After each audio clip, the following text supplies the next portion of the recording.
महापालिका से लेकर मंत्रालय तक, अपराधों से लेकर राजनीति तक, हर समस्या की रिपोर्ट खास आपके लिए सीधा आपके मोबाइल फोन। आप देख रहे हैं नया सवेरा न्यूज।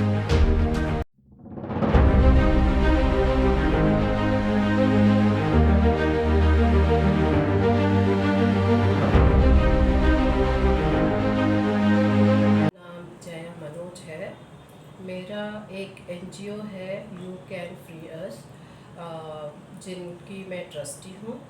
हमारी जो एनजीओ है वो मॉडर्न स्लेवरी को ख़त्म करने के लिए है। मॉडर्न स्लेवरी में फ्लैश ट्रेडिंग भी आता है, जो बच्चे के साथ में चाइल्ड लेबर होता है, उन लोगों को भी बचाना होता है।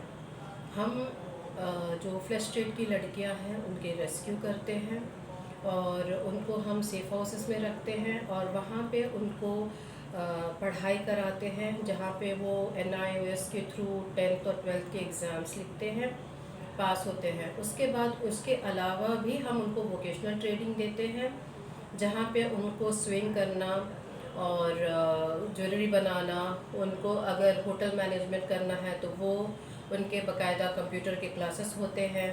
इंग्लिश का सब्जेक्ट का भी उनको होता है, पर्सनालिटी डेवलपमेंट होता है।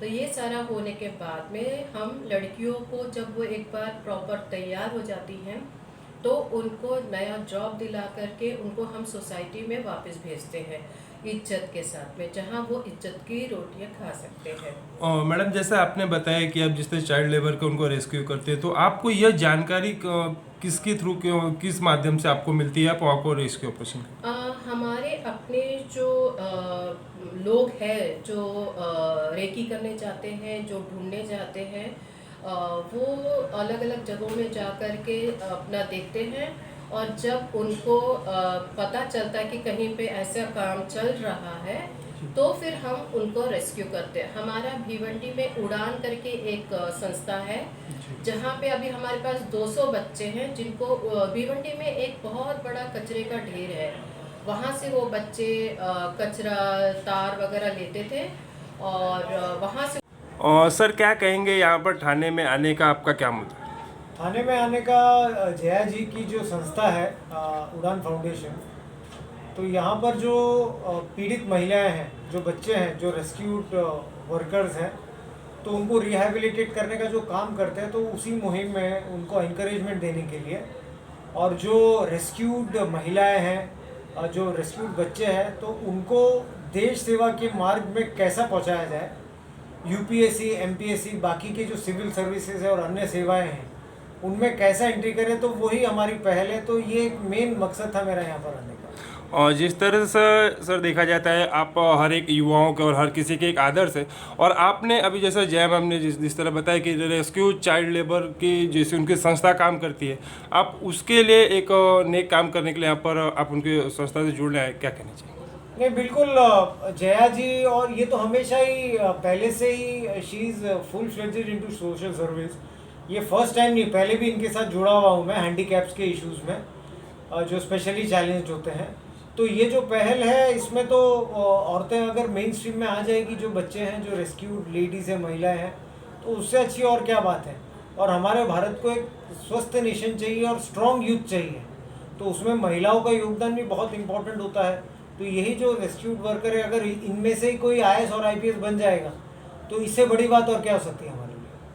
Okay sir, thank you sir. Redkar Wankhede, आज इथे मी यू कॅन फ्री अस नावाची एक संस्था आहे, जी फ्लॅश ट्रेडमध्ये असलेल्या स्त्रियांना रेस्क्यू करते आणि त्यांचं संगोपन करून त्यांना पुन्हा एकदा एक नवीन जगण्याची आशा देते। जयाजींनी आम्हाला आज इथे बोलवलं आहे। मला खूप अभिमान वाटतो जेव्हा मी अशा काही संस्थांसाठी काम करते, जे जेन्युइनली ह्या देशाला ज्या गोष्टीची गरज आहे आणि स्त्रियत्वाला ज्या गोष्टीची गरज आहे किंवा बाई पण जपणाऱ्या ज्या बाबी आहेत त्या गोष्टींकडे जेव्हा लक्ष देणाऱ्या संस्था आम्हाला अप्रोच करतात की तुम्ही आमच्यावर मिळून काम कराल का, तेव्हा मला खरंच खूप अभिमान वाटतो. म्हणजे ह्या संस्थेचा सुद्धा, जयाजींचा सुद्धा, समीरजींचा सुद्धा, कारण की ही काळाची गरज आहे. आज ह्या बायकांना जर आपण रेस्क्यू केलं नाही किंवा त्यांना एक होप दिली नाही की हो तुमच्यावर सुद्धा काहीतरी चांगलं घडू शकतं, तर आपलं फ्युचर खरंच धोक्यात आहे. आणि जर आपल्याला आपल्या देशाचं फ्युचर चांगलं करायचं असेल तर निश्चितच महिलांना सशक्त बनवणं आणि त्यांना एज्युकेट करणं आणि त्यांना एक खूप व्हॅलिड फ्युचर देणं खूप गरजेचं आहे. आणि त्याच्यामुळे मला माझ्या मनापासून शुभेच्छा आहे. आज मी त्यांना भेटणार सुद्धा आहे. I am really excited. आणि उडान नावाची जी त्यांची सिस्टर कन्सर्न आहे ती लहान मुलांसाठी काम करते, स्लम ड्वेलर्स यातल्या किंवा जे म्हणतो ना आपण लिटिल लेस फॉर्च्युनेट चिल्ड्रन, ज्यांना खरंच एज्युकेशनची गरज आहे, राहण्याची, डोक्यावर छप्पर नाही, अशा मुलांसाठी ते काम करतात. त्यामुळे ह्यांच्याबरोबर एक होऊन काम करण्यात मला खरंच आनंद मिळतोय. मी आणि समीर नेहमीच अशा संस्थांबरोबर काम करत असतो. तो आज आम्ही इथे ठाण्यात आलो आहोत. So looking forward to spending time with them. Madam, जिस तरह से देखा जाता है कि आज के समय में जो इस तरह के छोटी छोटी बच्चियों का इस तरह से शिकार हो रही हैं, उनके लिए क्या कहना चाहिए?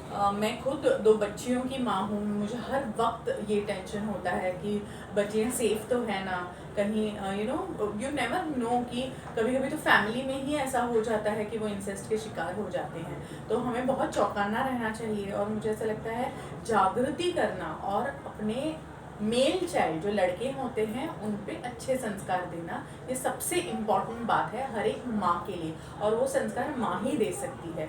तो मुझे ऐसा लगता है घर में ऐसा वातावरण निर्माण कीजिए जिससे आपके जो बच्चे हैं, वो लड़का हो या लड़की, उनमें सही तरीके के संस्कार हो. ये नहीं कि वो लड़की है तो उसे उसके एजुकेशन की तरफ ध्यान नहीं है, सिर्फ लड़का है तो उसको प्रमोट किया जाए.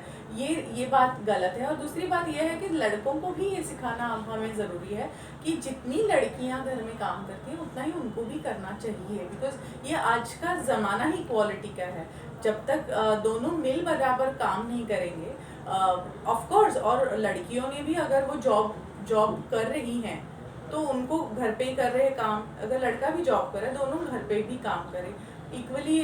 सारा जो अपने जीवन का बोझ है वो मिलकर उठाए, तभी जिंदगी में रौनक आती है समझो. और मैडम, क्या ऐसा कह सकते हैं कि मतलब इसके पीछे कहीं ना कहीं उनके पेरेंट्स की, उनके पालकों भी कोई ना कोई ऐसी जिम्मेदारी और जवाबदारी हो चुकी है? ऑफ कोर्स ये पालकों की पूरी तरह से जिम्मेदारी है. उनके टीचर्स की जिम्मेदारी है, उनके फ्रेंड्स की जिम्मेदारी है. और एक बहुत ही जागरूक नागरिक होना बहुत ज़रूरी है. मुझे हमेशा ऐसे लगता है, क्योंकि मैं इवन अगर कहीं पास कर रही हूँ और अगर मुझे ऐसा लगा कि जो हाउस हेल्प है, सपोज वो बच्चे के साथ है, वो भी अगर उसका हाथ थोड़ा ज़ोर से पकड़ रहा है तो भी मैं इमीडिएटली जाके इंटरफेयर करती हूँ. तो एक जागरूक सिटीजन, एक अवेकेंड सिटीजन होना बहुत ज़्यादा ज़रूरी है आज की डेट में. अगर आपको कहीं भी लगता है अपने पड़ोस में, अपने रिलेटिव में, अपने घर में, तो आवाज़ उठाइए, उस चीज़ की तरफ ध्यान लाइए लोगों का. और उस जो बच्ची है या बच्चा है, लड़का भी है, तो उसे बचाने की कोशिश कीजिए. आज के पेरेंट्स, पालकों को और युवाओं को क्या संदेश देना चाहिए? यही कहूँगी कि एजुकेशन को सबसे ज़्यादा महत्व दें, अपने बच्चों के फ्यूचर की तरफ ध्यान दीजिए, उनमें देशभक्ति की भावना का रुझाव करें, उनको सही आइडियल, जो अपने आइडल्स होने चाहिए वो सही चुनने का हक दीजिए. और दूसरी बात है, उनके सामने पहले तो ऑप्शंस ही ऐसे आप रखिए, जैसे भगत सिंह जी है, जैसे अपने छत्रपति शिवाजी महाराज है, जैसे डॉक्टर बाबा साहब आम्बेडकर है. इन लोगों से परिचय बचपन से कराइए ताकि उनके सामने जो फेक मॉडल्स नहीं बनेंगे, उनके सामने जो होंगे वो रियल हीरोज होंगे और उन्हीं को वो फॉलो करेंगे.